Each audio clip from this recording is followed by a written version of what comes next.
7 अप्रैल 2025 बाबा का साकार मुरली।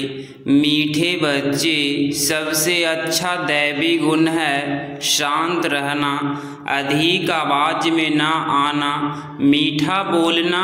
तुम बच्चे ही टॉकी से मूवी से साइलेंस में जाते हो, इसीलिए अधिक आवाज में ना आओ। प्रश्न, किस मुख्य धारणा के आधार से सर्वदैवी गुण स्वतः आते जाएंगी? उत्तर, मुख्य है पवित्रता की धारणा। देवताएं पवित्र हैं, इसीलिए उसमें दैवी गुण हैं। इस दुनिया में कोई में भी दैवी गुण नहीं हो सकते। रावण राज्य में दैवी गुण कहाँ से आए? तुम रॉयल बच्चे अभी दैवी गुण धारण कर रहे हो। गीत भोलेनाथ से निराला। ओम शांति। भी बच्चे समझते हैं कि बिगड़ी को बनाने वाला एक ही है। भक्ति मार्ग में अनेकों के पास जाते हैं, कितने तीर्थ यात्राएं आदि करते हैं। बिगड़ी को बनाने वाला, पतितों को पावन बनाने वाला तो एक ही है, सतगति दाता।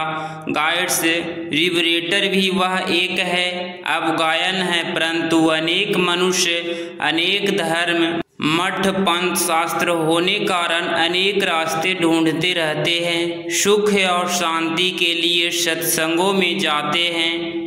जो नहीं जाते वह मायावी मस्ती में ही मस्त रहते हैं। यह भी तुम बच्चे जानते हो कि अभी कलयुग का अंत है। मनुष्य यह नहीं जानते कि सतयुग कब होता है, अभी क्या है। यह तो कोई बच्चा भी समझ सकता है। नई दुनिया में सुख, पुरानी दुनिया में जरूर दुख होता है। इस पुरानी दुनिया में अनेक मनुष्य है, अनेक धर्म है। तुम कोई को भी समझा सकते हो। यह है कलयुग। सतयुग पास्ट हो गया है। वहाँ एक ही आदि सनातन देवी देवता धर्म था और कोई धर्म नहीं था। बाबा ने बहुत बार समझाया है, फिर भी समझाते हैं। जो आए उनको नई दुनिया और पुरानी दुनिया का फर्क दिखाना चाहिए।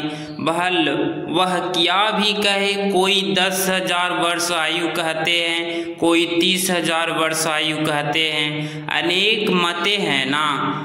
अब उनके पास तो है ही शास्त्रों की मत। अनेक शास्त्र, अनेक मत, मनुष्यों की मत है ना। शास्त्र भी लिखते हैं, मनुष्य है ना। देवताएं कोई शास्त्र नहीं लिखते।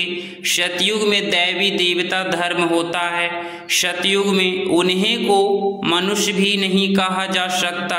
तो जब कोई मित्र संबंधी आदि मिलते हैं, उनको बैठ यह सुनाना चाहिए। विचार की बात है। नई दुनिया में कितने थोड़े मनुष्य होते हैं, पुरानी दुनिया में कितने वृद्धि होती है। सतयुग में सिर्फ एक देवता धर्म था ही है। देवताओं में, मनुष्य में नहीं होते हैं। तब तो मनुष्य जाकर देवताओं के आगे नमस्ते करते हैं ना। देवताओं की महिमा गाते हैं, जानते हैं वह सर्वव्यापी है। हम नरकवासी, कलयुगवासी हैं। मनुष्य में दैवी गुण हो न सके।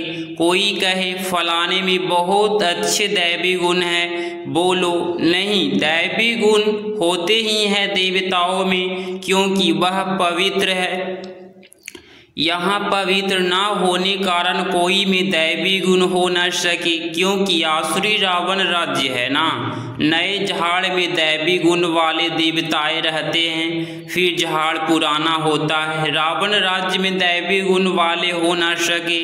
सतयुग में आदि सनातन देवी देवता धर्म की ताओ का प्रवृत्ति मार्ग था। प्रवृत्ति मार्ग वालों की ही महिमा गाई हुई है। सतयुग में हम पवित्र देवी देवता थे, सन्यासी मार्ग था। कितनी पॉइंट्स मिलती है, परंतु सभी पॉइंट्स किसकी बुद्धि में रह न सके।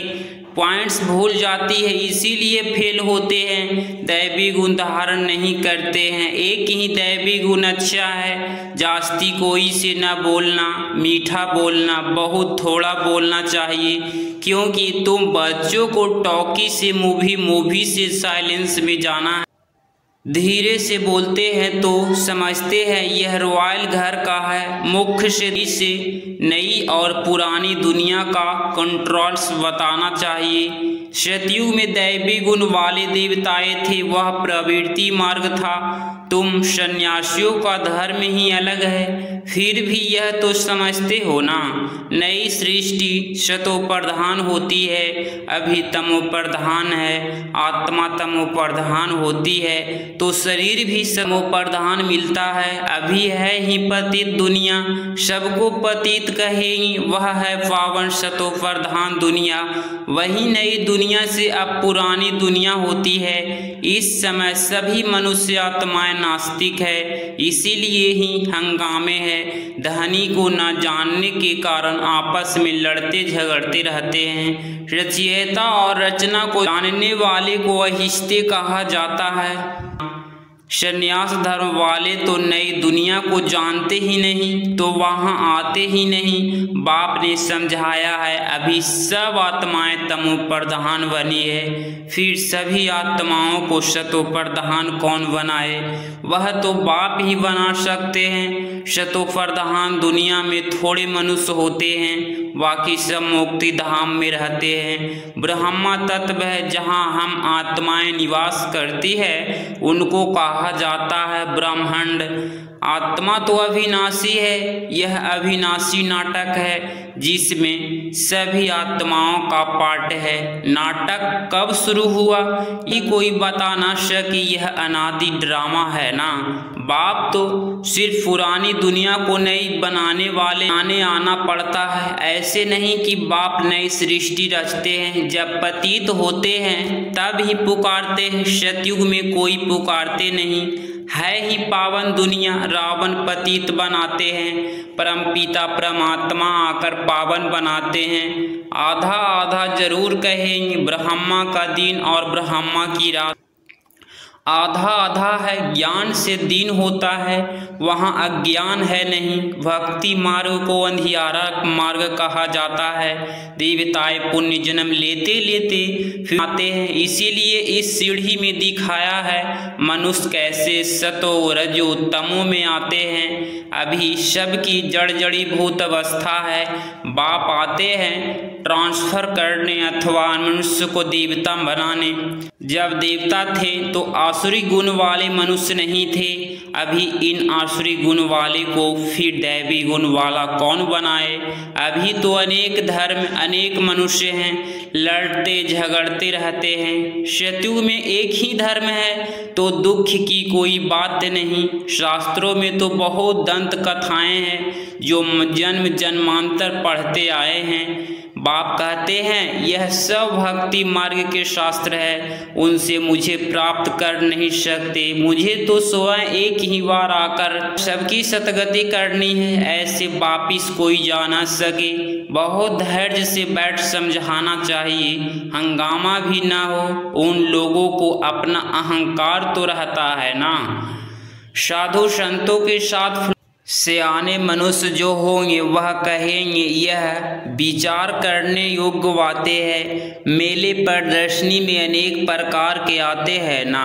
प्रदर्शनी आदि में कोई भी आए तो उन्हें बड़े धैर्य से समझाना चाहिए, जैसे बाबा धीरज से समझा रहे हैं। बहुत जोर से बोलना नहीं चाहिए। प्रदर्शनी में तो बहुत इकट्ठे हो जाते हैं ना, फिर कह देना चाहिए आप कुछ टाइम देकर एकांत में आकर समझेंगे तो आपको रचयिता और रचना का राज्य समझाएंगे। रचना के आदि मध्य अंत का रचयिता बाप ही समझाते हैं, बाकी तो सब नेति नेति ही करके जाते हैं। कोई भी मनुष्य जा न सके, ज्ञान से सतगति हो जाती, फिर ज्ञान की दरकार नहीं होती। यह नॉलेज सिवाय बाप के कोई समझा न सके। समझाने वाला कोई बुजुर्ग देंगे, यह भी अनुभवी है, जरूर सत्संग आदि किया होगा। कोई बच्चे समझाएंगे तो कहेंगे यह क्या जाने, तो ऐसे बुजुर्गों का असर पड़ सकता है। बाप एक ही बार आकर यह नॉलेज समझाते हैं। प्रधान से सतो प्रधान माताएं बैठ उनको समझाएगी तो खुश होंगे। बोलो ज्ञान सागर बाप ने ज्ञान का कलश हम माताओं को दिया है, जो हम फिर औरों को देते हैं। बहुत नम्रता से बोलते रहना है। शिव ही ज्ञान का सागर है जो हमको ज्ञान सुनाते हैं। कहते हैं मैं तुम माताओं द्वारा मुक्ति जीवन मुक्ति के गेट्स खोलता हूँ और कोई खोल ना सके। हम अभी परमात्मा द्वारा पढ़ रहे हैं, हमको कोई मनुष्य नहीं पढ़ाते हैं। ज्ञान का सागर एक ही परम पिता परमात्मा है। तुम सब भक्ति के सागर हो, भक्ति की ऑथोरिटी हो, न कि ज्ञान की ऑथोरिटी एक मैं ही हूँ। महिमा भी एक की करते हैं, वही उच्च ते उच्च है, हम उनको ही मानते हैं। वह हमको ब्रह्मा तन से पढ़ाते हैं, इसीलिए ब्रह्मा कुमार कुमारियाँ गाए हुए हैं। ऐसे बहुत मीठे रूप में बैठ समझाओ, भल कितना भी पढ़ा हुआ हो। ढेर प्रश्न करते हैं, पहले तो बाप पर ही निश्चय कराना है। पहले तुम यह समझो, रचता बाप है वह नहीं, सभी का रचयिता एक ही शिव बाबा है, वही ज्ञान का सागर है। बाप टीचर सतगुरु है। पहले तो यह निश्चय बुद्धि हो कि रचता बाप ही रचना है। रचना के आदि मध्य अंत का ज्ञान देते हैं, वही हमको समझाते हैं। वह तो जरूर राइट ही समझाएंगे, फिर कोई प्रश्न उठ ना सके। बाप आते ही हैं संगम पर, सिर्फ कहते हैं मुझे याद करो तो पाप भस्म हो जाए। हमारा काम ही है पतित को पावन बनाने का। अभी तमो प्रधान दुनिया है, पतित पावन बाप बिगर कोई को जीवन मुक्ति मिल न सके। सभी गंगा स्नान करने जाते हैं तो पति ठहरे ना। मैं तो कहता नहीं हूँ कि गंगा स्नान करो, मैं तो कहता हूँ मामे कम याद करो। मैं तुम सभी आशिकों का मासूक हूँ, सभी एक मासूक को याद करते हैं। रचना का क्रिएटर एक ही बाप है। वह कहते हैं देही अभिमानी बन मुझे याद करो तो इस योग अग्नि से भी कर्म विनाश होंगे। योग बाप अभी ही सिखलाते हैं, जबकि पुरानी दुनिया बदल रही है, विनाश सामने खड़ा है। अभी हम देवता बन रहे हैं। बाप कितना सहज बताते हैं, बाप के सामने भल सुनते हैं परंतु एक रस हो नहीं सकते, और तरफ भागती रहती है। भक्ति में भी ऐसा होता है, सारा दिन तो बैठ जाता है, बाकी जो टाइम मुकक्कर करते हैं उसमें भी बुद्धि कहाँ कहाँ चली जाती है। सबका ऐसा हाल होता होगा, माया है ना। कोई बच्चे बाप के सामने बैठे ध्यान में चले जाते हैं, यह भी टाइम वेस्ट हुआ ना, कमाई तो नहीं हुई। बाप तो कहते हैं याद में रहो जिससे भी कर्म विनाश हो। ध्यान में जाने से बुद्धि में बाप की याद नहीं रहती है। इन सब बातों में बहुत घोटाला है। तुमको तो आंखें बंद भी नहीं करनी है, याद में बैठना है ना। आंखों खोलने से डरना नहीं चाहिए, आंखें खुली हो, बुद्धि में माशूक की याद हो। आंखें बंद करके बैठना यह कायदा नहीं। बाप कहते हैं याद में बैठो, ऐसे थोड़े ही कहते हैं आंखें बंद करो। आंख बंद कर कांध ऐसे नीचे कर बैठेंगे तो बाबा कैसे दिखेंगे। आंखें कभी बंद नहीं करनी चाहिए, आंखें बंद हो जाती है तो कुछ दाल में काला होगा और कोई को याद करते होंगे बाप तो कहते हैं, और कोई मित्र संबंधी आदि को याद किया तो तुम सच्चे आशिक नहीं ठहरे। सच्चा आशिक बनेंगे तब ही उच्च पद पाएंगे। मेहनत सारी याद में है, देह अभिमान में बाप को भूलते हैं, फिर धक्के खाते रहते हैं। और बहुत मीठा भी बनना चाहिए, वातावरण भी मीठा हो, कोई आवाज नहीं, कोई भी आए तो देखो बात की मीठी करते हैं। बहुत साइलेंस होनी चाहिए, कुछ भी लड़ना झगड़ना नहीं तो जैसे बाप टीचर गुरु तीनों की निंदा कराते हैं, वह फिर पद बहुत कम पाएंगे। बच्चे को अब समझ तो मिली है। बाप कहते हैं हम तुमको पढ़ाते हैं उच्च पद पाने, पढ़कर फिर औरों को पढ़ाना है, खुद भी समझ सकते हैं। हम तो कोई को सुनाते नहीं हैं तो क्या पद पाएंगे, प्रजा नहीं बनाएंगे तो क्या बनेंगे, योग नहीं ज्ञान नहीं तो फिर जरूर पढ़े हुए के आगे बहारी नहीं पड़ेगी। अपने को देखना चाहिए इस समय नापास हुए, कम पद पाया तो कल्पांतर कम पद हो जाएगा। बाप का काम है समझाना, नहीं समझेंगे तो अपना पद भ्रष्ट करेंगे। कैसे किसको समझाना चाहिए वह भी बाबा समझाते रहते हैं। जितना थोड़ा और आहिस्ते बोलेंगे उतना अच्छा है। बाबा सर्विस करने वाले की महिमा भी करते हैं ना, बहुत अच्छी सर्विस करते हैं तो बाबा की दिल पर चढ़ते हैं। सर्विस से ही तो दिल पर चढ़ेंगे ना। याद की यात्रा भी बहुत ज़रूरी चाहिए, तब ही सतो प्रधान बनेंगे।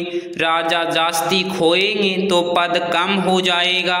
भस्म नहीं होते हैं तो सज़ा बहुत खानी पड़ती है, पद भी कम हो जाता है, उसको घाटा कहा जाता है। यह भी व्यापार है ना, घाटे में नहीं जाना चाहिए। दैवी गुण धारण करो, उच्च बनना चाहिए। बाबा उन्नति के लिए किस्म किस्म की बातें सुनाते हैं। अब जो करेंगे सो पाएंगे। तुमको पाकिस्तान बनना है भी ऐसे धारण करने हैं। अच्छा, मीठे मीठे सिकिलधे बच्चों प्रति माता पिता बाप दादा का याद प्यार और गुड मॉर्निंग। रूहानी बाप की रूहानी बच्चों को नमस्ते नमस्ते।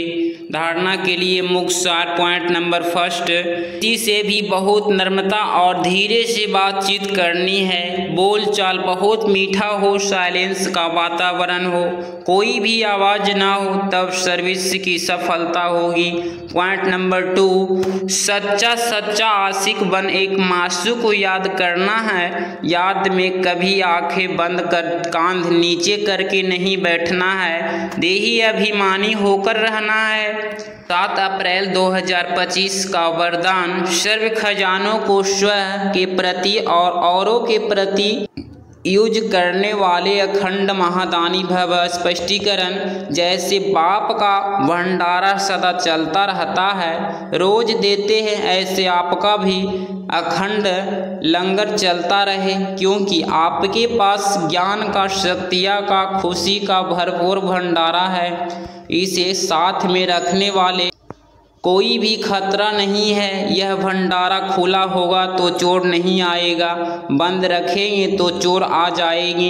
इसीलिए रोज अपने मिले हुए खजानों को देखो और स्व के प्रति और औरों के प्रति यूज करो तो अखंड महादानी बन जाएंगे। स्लोगन, सुने हुए को मनन करो, मनन करने से ही शक्तिशाली बनेंगे। अव्यक्ति सारे कंबाइंड रूप की स्मृति से सदा विजयी बनो। सेवा और स्थिति, बाप और आप, यह कंबाइंड स्थिति, कंबाइंड सेवा करो तो सदा फरिश्ते स्वरूप का अनुभव करेंगे। सदा बाप के साथ भी है और साथी भी है, यह डबल अनुभव हो। स्व की लगन में सदा साथ का अनुभव करो और सेवा में सदा साथी का अनुभव करो। अगर इस चैनल पे आप डेली मुरली क्लास सुन रहे हैं तो चैनल को प्लीज़ सब्सक्राइब करें और नोटिफिकेशन पे जाकर ऑन करें। मिलते हैं अगली मुरली क्लास में। ओम शांति।